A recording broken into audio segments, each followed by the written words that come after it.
India ಆ India ಹೇಳ್ತಾರೆ ಅವರು. ಅದರಲ್ಲಿ ಯಾವ ಪ್ರಮಾಣದಲ್ಲಿ ಹೇಳ್ತಾರಲ್ಲ ಆ ಪ್ರಮಾಣದಲ್ಲಿ ಇಲ್ಲಿ ಯುವಕರಿಗೆ ಸಾಲ ಸಿಕ್ಕಿಲ್ಲ. ಇಲ್ಲಿಯ ಈ ಒಂದು ಏನಪ್ಪ ನಾವು ಒಂದು ಇಂಡಸ್ಟ್ರಿ ಮಾಡ್ಬೇಕು ಅವ್ರಿಗೆ ಬೆಂಬಲ ಸಿಕ್ಕಿಲ್ಲ ಅನ್ನೋದು ಭಾಳಷ್ಟು ಜನರ ಕಹಿ ಅನುಭವ.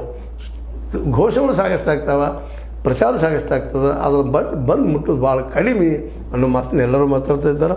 ಈಗ ಅದು ಸರ್ಕಾರಿ ದಿಶೆಯಲ್ಲಿ ಒಂದು ಸ್ವಲ್ಪ ಎಚ್ಚರ ವಹಿಸಿ ಬದಿ ಚೀನಾ ಆಗಿರ್ಬೋದು ಮತ್ತೊಂದು ಆಗಿರ್ಬೋದು ಅಭ್ಯಾಸ ಮಾಡಿ ಕಡಿಮೆ ಬಡ್ಡಿ ದರ ಇಟ್ಟೆ ಬೇಗನೆ ಅವ್ರು ಏನು ಉದ್ಯೋಗ ಮಾಡ್ತಾರೆ ನೋಡಿಕೊಂಡು ಮಾಡ್ತಾರೆ ಅಂತ ಕನ್ಫರ್ಮ್ ಆಗ್ತಂದ್ರೆ ಆ ದಿಶೆಯಲ್ಲೇ ಜಲ್ದಿ ಎಷ್ಟು ಅವ್ರ ಡಿಮಾಂಡ್ ಇರ್ತದೆ ಅಷ್ಟು ಬಿಡುಗಡೆ ಮಾಡಬೇಕು.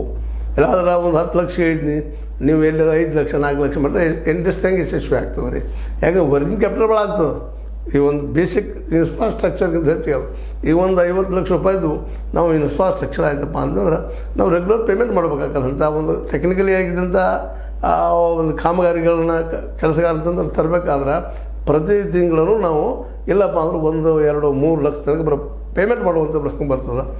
ಅದು 3 ತಿಂಗಳು ಎಷ್ಟು ಆಗ್ತದೆ ವರ್ಕಿಂಗ್ ಕ್ಯಾಪಿಟಲ್ ಅದು ಗಮನದಲ್ಲಿ ಇಟ್ಕೊಂಡೆ ವರ್ಕಿಂಗ್ ಕ್ಯಾಪಿಟಲ್ ಲೋನ್ ಆಗಬೇಕು, ಜೊತೆಗೆ ಇನ್ಫ್ರಾಸ್ಟ್ರಕ್ಚರ್ ಕೊಡಬೇಕು, ಜೊತೆಗೆ ಅವ್ರು ಮೆರಿಟ್ ನೋಡಿ ಯಾವ ಉದ್ಯೋಗ ಮಾಡ್ತಾರೆ ಆ ಉದ್ಯೋಗಕ್ಕೆ ಅನುಕೂಲ ಮಾಡಿಕೊಟ್ರೆ ಮತ್ತು ಬಡ್ಡಿ ದರ ಕಡಿಮೆ ಇಟ್ಟರೆ ಯಶಸ್ವಿ ಆಗ್ತೈತಿ ಅನ್ನೋದು ನಮ್ಮ ಅಖಿಲ ಭಾರತ ಸಾಲಗಾರರ ಒಕ್ಕೂಟದಿಂದ ಹೇಳ್ತಾ ಇದೆ.